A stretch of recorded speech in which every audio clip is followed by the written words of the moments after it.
The barn door hung crooked on its hinges, swaying in the wind that swept across the Montana grassland like a whisper looking for someone to hear it. Dust rolled through the gaps in the wood, catching the late afternoon light in thin, golden streams. Samuel Frost stood at the entrance, one hand on the splintered frame, his breath visible in the cooling air. He hadn't meant to stop here. The ranch was supposed to be abandoned, had been for 3 years, ever since the Carver family packed up and left after the drought took their cattle and the bank took their hope. But as Samuel had ridden past, something made him pull his horse to a halt. A sound, or maybe the absence of one. The kind of silence that meant someone was holding their breath. "Hello," his voice was quiet, careful, not a shout, not a command, just an offering. "Nothing." Samuel stepped inside. The barn smelled of old hay and rotted wood, the floor littered with broken tools and the skeletal remains of a wagon wheel. Light filtered through cracks in the roof, illuminating floating dust like snow that would never fall. His boots crunched softly against the dirt. And then he saw her. Or rather, he saw the shape of where she should have been. She was crouched in the far corner, pressed so tightly against the wall that her body seemed to fold into the shadows. Her knees were drawn to her chest, her arms wrapped around them, her face buried so deep that only the top of her head was visible, a tangle of dark, matted hair streaked with dirt and straw. She wore a dress that might have once been grey, now torn at the sleeves and stained with God knew what. Her feet were bare, the soles blackened and cracked. She wasn't moving, she wasn't making a sound. But Samuel could see the faint tremor in her shoulders, the way her fingers dug into her own arms, nails biting into skin like she was trying to anchor herself to the world. "Hey," Samuel said softly, lowering himself into a crouch a few feet away. He made no move to approach. "I'm not here to hurt you." The tremor in her shoulders stopped. For a moment, everything went still. Then a voice, small, broken, like it had been buried for so long it forgot how to reach the surface. "I can be invisible." Samuel blinked. "What?" "If I stay quiet, if I don't move, I can be invisible." Her voice cracked on the last word, and she pressed her face harder into her knees. "Please don't look, please, I can be invisible." Samuel's chest tightened. He'd seen fear before, plenty of it. Men facing down a gun, women clutching children as riders approached, animals caught in traps. But this was different. This wasn't fear of something coming. This was fear of being seen. "I see you," Samuel said quietly. Her breath hitched, a sob strangled before it could fully form. "I see you," he repeated, softer this time, "and you're not alone." She shook her head violently, her whole body curling tighter, smaller. "No, no, I'm not here, I'm invisible. If I'm invisible, they can't." She stopped, her voice breaking into a choked gasp. "They can't do it again." Samuel felt something cold settle in his stomach. He glanced around the barn, his eyes scanning the shadows, the corners, the hayloft above, looking for signs of who they were. But the barn was empty, just him, just her. And the ghosts she was still running from. "Who did this to you?" he asked. She didn't answer, didn't move, didn't breathe. Samuel stayed crouched, his knees aching, his hands resting loosely on his thighs. He didn't reach for her, didn't try to pull her out of the corner. He just stayed. The wind rattled the barn door. A crow cawed somewhere in the distance. The light shifted, the golden beams crawling across the floor like slow fingers. Finally, after what felt like an hour but was probably only minutes, she spoke again. "If I stay quiet, if I don't move, maybe they'll forget I'm here." Samuel's jaw tightened. "Who are they?" Her fingers loosened just slightly, enough that he could see the deep red marks where her nails had been. "The men who bought me." The words hit Samuel like a fist to the gut. "Bought you?" She nodded, her face still hidden. "At the auction, in Coldwater, 3 weeks ago, or maybe 4, I don't remember anymore." Samuel's blood went cold. Coldwater, he knew the place. A nothing town 50 miles south, barely more than a trading post and a saloon, but he'd heard the rumors. Whispers of auctions that shouldn't exist anymore, not 4 years after the war ended. Auctions held in barns like this one, where men with money and no conscience could buy what the law said they couldn't. Who bought you? Samuel's voice was harder now, edged with something he couldn't quite name. She shook her head.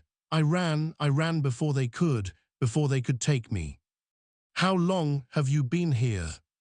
I don't know, days, maybe more. I just wanted to disappear. Samuel exhaled slowly, his breath shaking.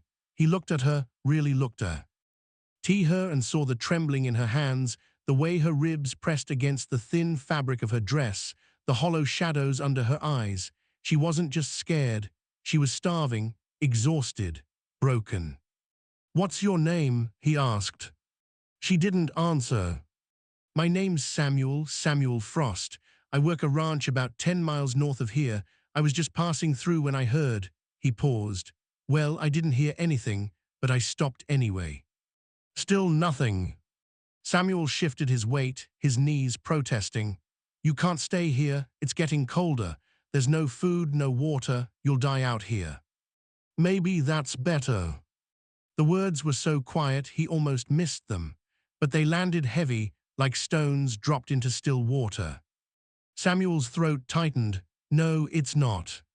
You don't know what they did. You're right, I don't. He paused, choosing his words carefully, but I know you're still breathing, and that means something. She finally lifted her head, just enough that he could see her face. It was young, maybe 20, maybe younger, but carved with lines that didn't belong to someone her age. Her eyes were dark, sunken, and when they met his, Samuel saw something that made his chest ache. She didn't believe him. She didn't believe anything anymore. I can take you somewhere safe, Samuel said. My ranch, there's food, a bed, you can rest. And then what? Her voice was flat, hollow. You'll sell me too. Samuel flinched. No. Everyone says that. I'm not everyone.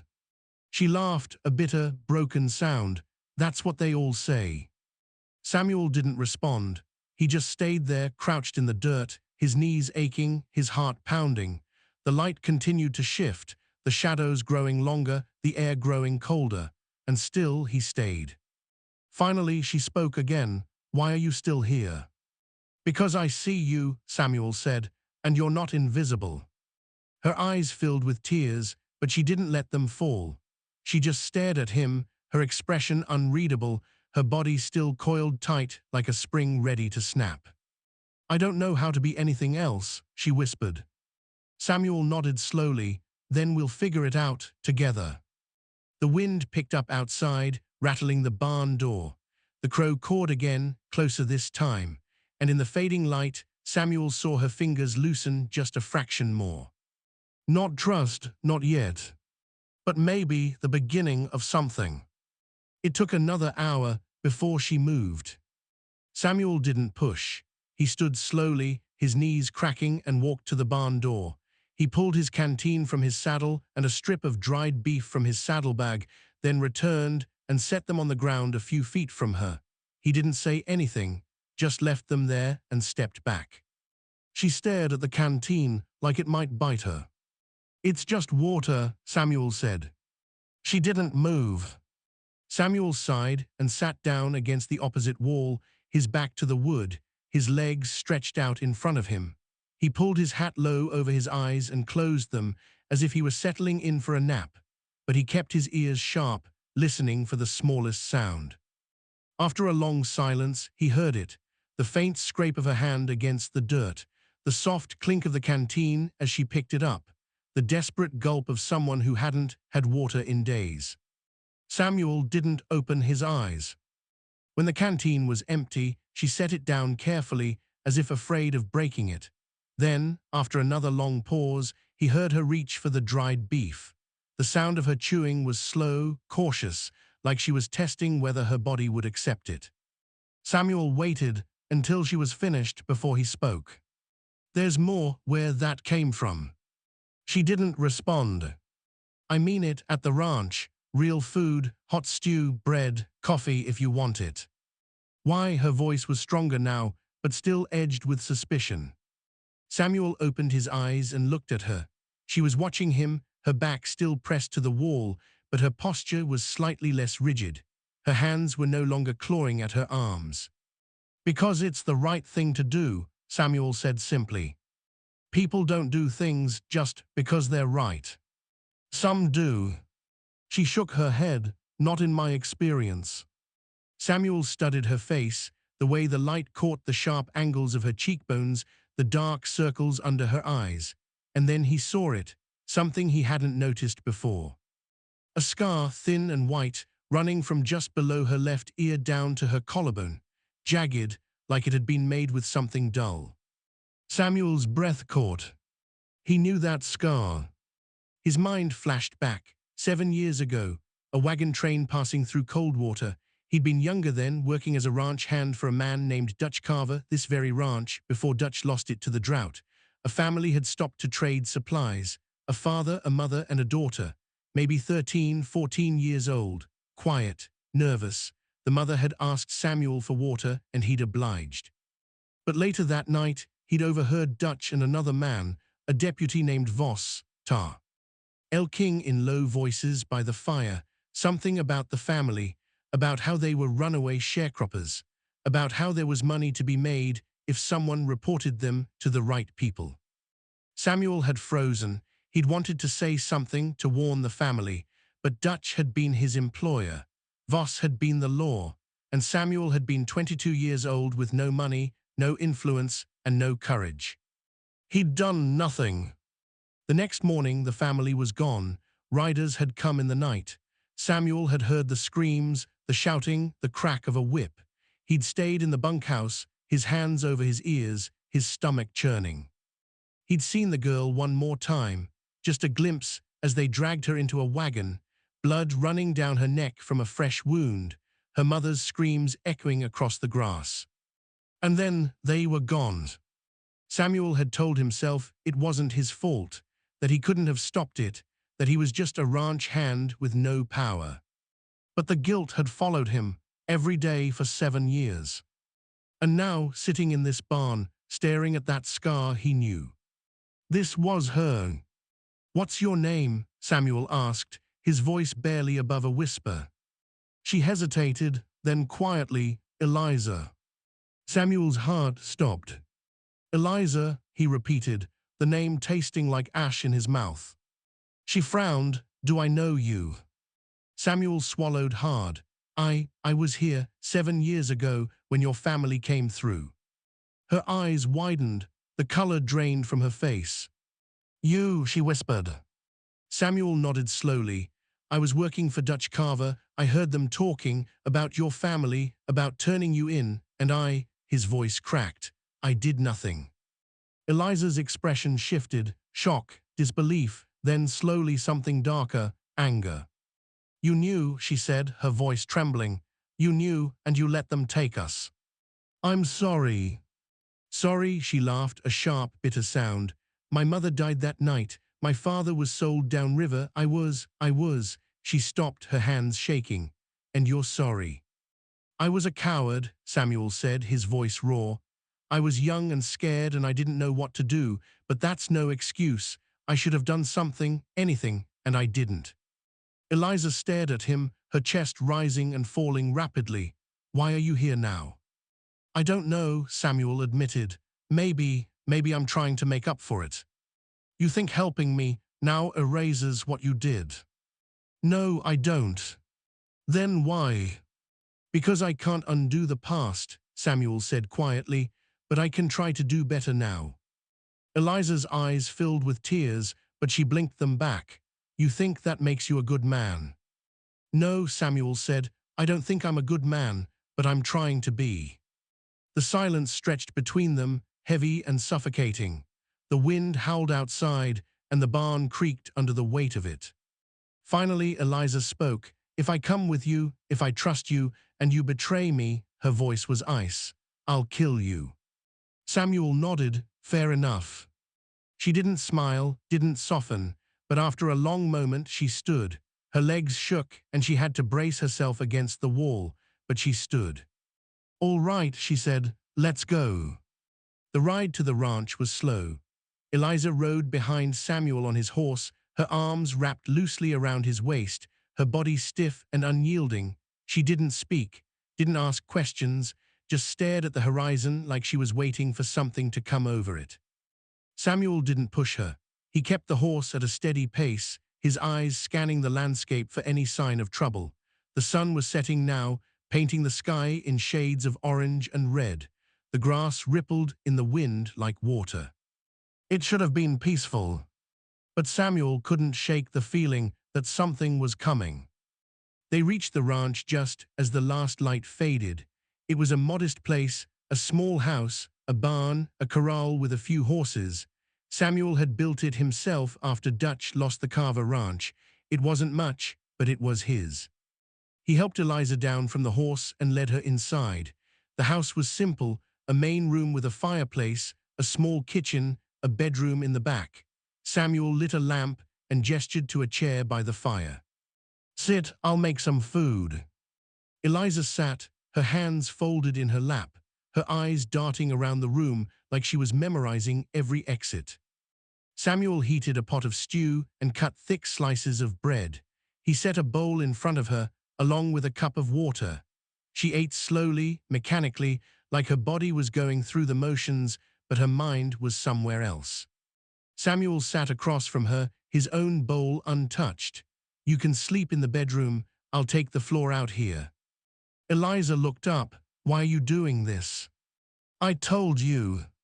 No, her voice was sharp. "Why are you really doing this? Guilt, pity, or do you think if you save me, you'll stop seeing their faces at night?" Samuel flinched. "Maybe all of it." "That's not good enough." "It's all I have." Eliza stared at him, her expression unreadable. Then she looked away. "I don't forgive you." "I don't expect you to." "Good." The silence settled again. Samuel stood and walked to the window, looking out at the darkening prairie, and that's when he saw them. Dust rising in the distance, 3 riders, maybe 4. Samuel's blood turned cold. "Eliza," he said quietly. She looked up, alarm flashing in her eyes. "What?" "Riders coming this way." She stood so fast her chair fell backward. "They found me." "You don't know that." "I know." Samuel grabbed his rifle from above the door and checked the ammunition. "Get in the back room, lock the door, don't come out until I tell you." "Samuel." "Go." She hesitated, then nodded and disappeared into the bedroom. Samuel heard the lock click. He stepped outside, the rifle resting against his shoulder. The riders were closer now, their shapes visible in the twilight, 4 of them, 1 in front, 3 behind. They pulled to a stop about 20 yards from the house. The lead rider dismounted, a tall man with a sharp face and a badge pinned to his vest. "Deputy Voss." Samuel's grip tightened on the rifle. "Samuel Frost," Voss said, his voice smooth and cold. "Been a long time." "Not long enough." Voss smiled. "I heard you found something that belongs to me." "I didn't find anything." "Don't lie, Frost. I know she's here." "Who?" "The girl, Eliza. She ran from an auction in Coldwater. Legal sale, paid for in full." "The war ended 4 years ago, Voss. Auctions like that are illegal." "Says who? The government that left us to rot?" Voss spat on the ground. "The law is what we make it out here, and I say she's property, so hand her over." "No."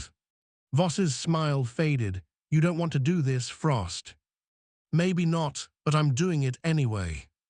The other 3 riders shifted in their saddles, hands drifting toward their guns. Voss took a step forward. "You think you're some kind of hero?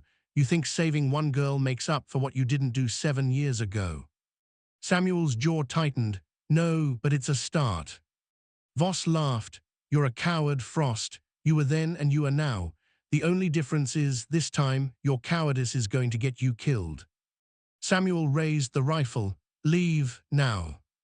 Voss stared at him for a long moment. Then he smiled again. "All right, we'll leave, but we'll be back, and next time we won't be so polite." He remounted his horse and turned, the other riders following. They disappeared into the darkness, the sound of hoofbeats fading into the night. Samuel stood there, his heart pounding, his hands shaking. He waited until he was sure they were gone, then lowered the rifle and went back inside. Eliza was standing in the doorway of the bedroom, her face pale. "They'll come back. I know. You should give me to them. It's not worth dying for." Samuel looked at her. "Yes, it is." So here's the question that changes everything. If you were Samuel, would you have opened that door 7 years ago? Would you have warned them? Or would you, like him, have stayed silent and carried the weight ever since? If you're still with me, tap subscribe so you don't miss how this turns out. Tell me, what time is it where you are right now? Are you listening in the quiet of the morning or winding down at night? Pour yourself something warm and settle in, because what happens next is where everything shifts. That night, neither of them slept. Samuel sat by the fire, the rifle across his lap, his eyes fixed on the door. Eliza sat in the corner, her knees drawn to her chest, her gaze distant. The hours crawled by, the fire crackled, the wind whispered against the windows. Finally, as the first light of dawn began to creep through the cracks in the shutters, Eliza spoke. "Why didn't you warn us?" Samuel didn't look at her. "I was afraid." "Of what?" "Of losing my job, of Voss, of, I don't know, everything." "So you let them take us?" "Yes." Eliza was quiet for a long moment. "My mother begged them. She begged them not to take me. She offered them everything we had, and they laughed." Samuel's throat tightened. "She died that night," Eliza continued, her voice flat. "They beat her until she stopped moving. I watched. I couldn't do anything. I just watched." "Eliza." "And you watched too," she said, her eyes meeting his. "You heard, you knew, and you did nothing." "I know." "Do you?" Her voice cracked. "Do you know what it's like to be invisible, to be nothing, to be something people buy and sell and use and throw away?" "No, I don't." "Then how can you possibly understand?" "I can't," Samuel said quietly, "but I'm trying." Eliza laughed bitterly. "Trying, everyone's always trying." Samuel set the rifle aside and leaned forward, his elbows on his knees. "I can't change what I did or didn't do. I can't bring your mother back. I can't give you those 7 years, but I can stand between you and Voss. I can make sure he doesn't take you again, and if that costs me my life, then so be it." "Why?" Eliza's voice was barely a whisper. "Why does it matter to you?" "Because you matter," Samuel said simply, "not because of what happened, not because I'm trying to make up for it, but because you're a person, and people matter." Eliza stared at him, tears streaming down her face. "I don't know how to believe that." "Then let me show you." She wiped her eyes with the back of her hand, her shoulders shaking. "If they come back, if they take me." "They won't." "You can't promise that." "No, but I can fight like hell to make sure it doesn't happen." Eliza looked away, her jaw tight. "I don't forgive you." "I know." But she hesitated. Maybe I can try." Samuel nodded slowly. "That's all I'm asking." The silence that followed was different, not heavy, not suffocating, just quiet. As the sun rose, Samuel stood and walked to the kitchen. He made coffee and set a cup in front of Eliza. She took it, wrapping her hands around the warmth, and for the first time since he'd found her, she looked almost peaceful. "Thank you," she said softly. Samuel nodded. "You're welcome." They sat together in the growing light, the world outside waking up around them, and for a moment, just a moment, the ghosts were quiet. They came back 3 days later. Samuel saw them first. 6 riders this time, Voss at the front. They rode hard, dust rising behind them like a storm cloud. Samuel grabbed the rifle and stepped outside. Eliza followed, her face pale but determined. "Stay behind me," Samuel said. "No." He looked at her. "Eliza." "No," she repeated. "I'm done hiding." Samuel didn't argue. Voss dismounted, his hand resting on the pistol at his hip. "Last chance, Frost, hand her over." "No." Voss sighed. "Then I guess we do this the hard way." He nodded to his men. They spread out, flanking the house. Samuel raised the rifle, his finger on the trigger. And then, a voice. "That's far enough, Voss." Samuel turned. A group of riders was approaching from the north. 10, maybe 15. Men Samuel recognized, ranch hands, farmers, townspeople from the surrounding areas. Men he'd worked with, drank with, lived beside. At the front was an older man named Cain, his weathered face set in a hard line. "We heard you were causing trouble, Voss." Voss's smile faltered. "This doesn't concern you, Cain." "It does when you're threatening a man on his own land." Cain gestured to the others. "We don't take kindly to that around here." "She's a runaway," Voss argued. "A criminal." "She's a woman who's been through hell," Cain shot back, "and we're not letting you drag her back into it." Voss looked around, his confidence crumbling. His men shifted uneasily, outnumbered and outgunned. "This isn't over," Voss said through gritted teeth. "Yes," Cain said, "it is." Voss stared at him for a long moment. Then he spat on the ground, remounted his horse, and rode off. His men followed. Samuel lowered the rifle, his breath shaking. Cain rode up and dismounted, clapping Samuel on the shoulder. "You all right, son?" Samuel nodded. "Thank you." "Don't mention it. We look after our own out here." Cain glanced at Eliza. "You too, miss. You need anything, you let us know." Eliza nodded, her eyes glistening. The men stayed for a while, helping Samuel reinforce the barn and fix a broken fence. They didn't ask questions, didn't pry, just worked. By the time they left, the sun was setting again. Samuel and Eliza stood in the yard, watching them ride off into the distance. "You think they'll come back?" Eliza asked. "Maybe, but not for a long time." She nodded. "What do I do now?" "Whatever you want." "I don't know what that is." "Then we'll figure it out, together." Eliza looked at him, and for the first time she smiled. Small, tentative, but real. "Okay," she said. Days turned into weeks. Eliza stayed. She mended clothes, tended the garden, learned to ride. Slowly, the fear in her eyes faded. The tension in her shoulders eased. One evening, as they sat by the fire, Eliza spoke. "I still don't forgive you." "I know," Samuel said. "But I think I understand now why you did what you did and why you're doing this." Samuel looked at her, and maybe that's enough. She reached out and placed her hand on his. He didn't pull away. Outside, the wind swept across the prairie, carrying with it the scent of rain and new grass. The stars burned bright overhead, and the world felt a little less heavy. Samuel built 2 small wooden crosses near the fence line. He carved the names by hand, Eliza's mother and father. Eliza stood beside him as he placed them in the ground. "They deserved better," she said quietly. "Yes," Samuel agreed, "they did." "So do I." "Yes, you do." She knelt and placed a handful of wildflowers at the base of the crosses. Then she stood, wiped her eyes, and walked back toward the house. Samuel stayed a moment longer, staring at the crosses. The ghosts were still there. They always would be, but maybe, just maybe, he could learn to live with them. He turned and followed Eliza inside. The fire was burning. Coffee was hot, and for the first time in 7 years, Samuel Frost felt like he might be able to sleep. The sun dipped lower, dust rose around their feet.